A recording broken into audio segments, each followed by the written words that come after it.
হেই, আসসালামু আলাইকুম। কেমন আছো বন্ধুরা তোমরা সবাই? আশা করি অনেক ভালো আছো। সো আসলে আমার ভিডিও দিতে অনেক দেরি হয়। সো আজ থেকে আর দেরি হবে না। আজ থেকে আমি প্রতিদিনই রেগুলার তোমাদেরকে ভিডিও দেব। সো বন্ধুরা, আজকে আমরা তোমাদের 6.4 এর আনসার দেখব তোমাদের ক্লাস 6 এর। সো চলো আমরা আমাদের মূল পড়াতে চলে যাই, যেখানে আমরা যেটা পড়তে চলেছি সেখানে চলে যাচ্ছি। 6.4। হ্যাঁ, সো আমরা আজকে 6.4 আনসার দেখব। তো 6.4-এর ফার্স্ট ডেই বলেছে, read the following sentence in the speech bubbles. হ্যাঁ, then in pairs or groups discuss the meaning of each sentence and share why meaning of the sentence different।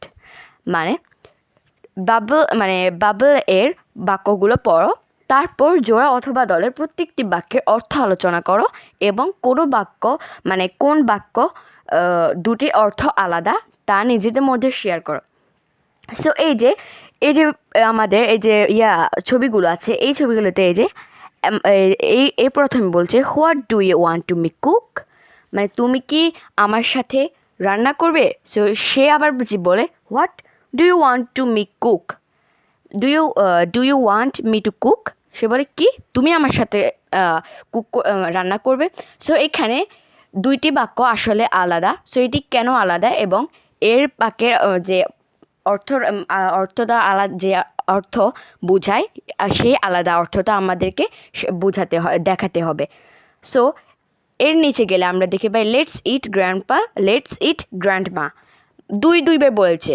So প্রথমটার এবং দ্বিতীয়টার একটা আলাদা অর্থ আছে। এখানে বলছে কনগ্রাচুলেশন উইশড রূপা, কনগ্রাচুলেশন উইশড রূপা, দুইবার বলেছে। সো কেন দুইবার বলেছে সেটারও দুইটি আমাদের এখানে মোট 3টি শাড়ি থাকবে, মানে একটি করে জোড়া থাকবে, এক জোড়া করে মোট 3 জোড়া পেয়ার্স থাকবে একটা করে আমাদের উত্তরে। সো চলো আর কথা না বাড়িয়ে আমরা আমাদের মূল উত্তরে চলে যাচ্ছি। সো এই যে আমরা আমাদের আনসারে চলে এসেছি। সো আনসারে এই যে আমি বলেছি পেয়ার্স, মানে আমি যে বলেছি যে প্রত্যেকটি প্রশ্নের একটি সারি আছে। সো এই যে পেয়ার্স মানে জোড়া এক।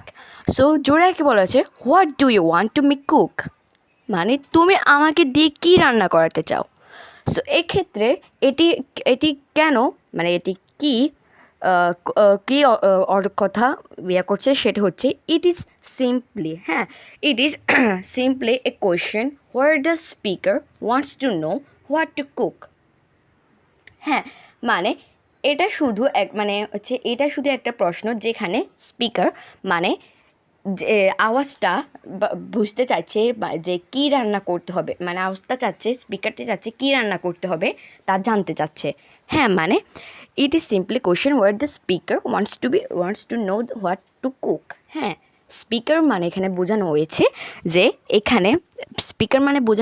যে কথাটা কীভাবে বোঝানো হয়েছে, এটা মানে সে জানতে চাইছে যে কীভাবে, স্পিকার জানতে চাচ্ছে যে কীভাবে তাকে রান্না করতে চায়। তারপর বলা হচ্ছে, what do you want to me cook, মানে কি তুমি কি চাও আমি রান্না করি। সো এখানে বলা হয়েছে যে এখানে বক্তা মানে ব্যক্তিটি স্পষ্ট হতে চায়, মানে স্পষ্ট করে জানতে চান যে তাকে রান্না করতে হবে কি না, তাকে কি রান্না করতে হবে কি না। সো তারপর যে where the speaker wants to be clear whether she needs to cook, মানে as হচ্ছে she আর h হচ্ছে he, মানে ছেলে হোক বা মেয়ে হোক তার কি রান্না করা প্রয়োজন কিনা। সো তারপর আমাদের পেয়ার 2 আমাদের জোড়া 2 নাম্বারে বলা হয়েছে, লেটস ইট গ্র্যান্ডমা, মানে চলো দাদিমা খেয়ে নেই। সো এটা চলো দাদিমা খেয়ে নেই, এটা কে বলছো। সো এক্ষেত্রে এখানে বলা হয়েছে যে it is means the speaker propose someone to it grandma, মানে এর অর্থ হলো স্পিকার কাউকে খাওয়ার প্রস্তাব দিচ্ছে, মানে স্পিকারটি হচ্ছে গ্র্যান্ডমার। হ্যাঁ, দাদিমা কাউকে খাওয়ার প্রস্তাব দিচ্ছে। হ্যাঁ, দাদিমা কাউকে খাওয়ার প্রস্তাব দিচ্ছে। তো তারপর যেন আমার বলা হয় যে লেটস ইট গ্র্যান্ডমা, চলো খেয়ে নেই দাদিমা। সো এখানে চলো খেয়ে নেই দাদিমা এই ভাষাটি বোঝানো হয়েছে। তার মানে তার যে নাতনিটি আছে, আমরা ছবিটি দেখেছি, তার নাতনি তাকে এইটা বলছে যে চলো দাদিমা খেয়ে নিই। তো প্রথমে দাদিমা বলেছে, তারপর তার নাতি বলেছে। সো এটি ইংরেজি যে মিনস যেভাবে তোমরা নোট করবে, সো সেটা হচ্ছে it is means the speaker propose grandma to eat food. মানে এর অর্থ হলো স্পিকার দাদিমাকে খাবার খাওয়ার প্রস্তাব দিয়েছেন।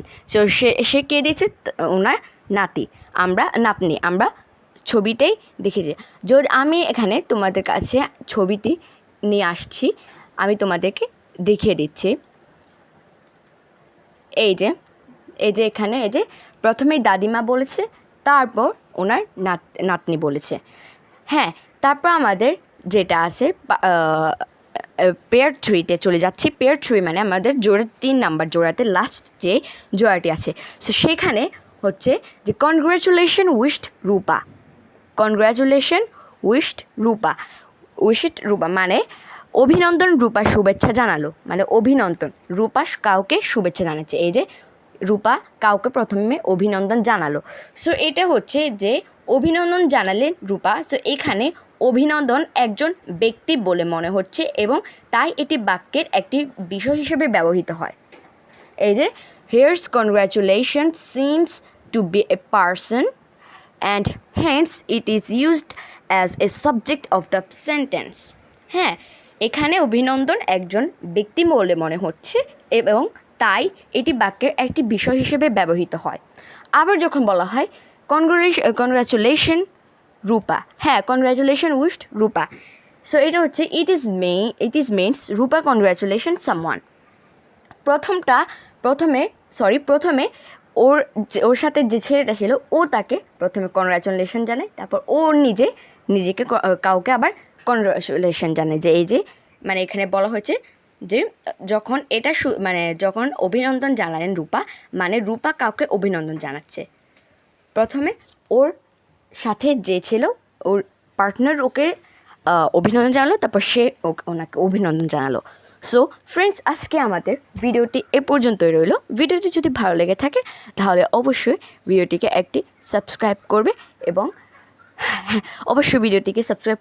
অবশ্যই ভিডিওটিকে শেয়ার করে দিবে যাতে তোমার অন্য বন্ধুরাও দেখে। সো ভালো থেকো, আসসালামু আলাইকুম।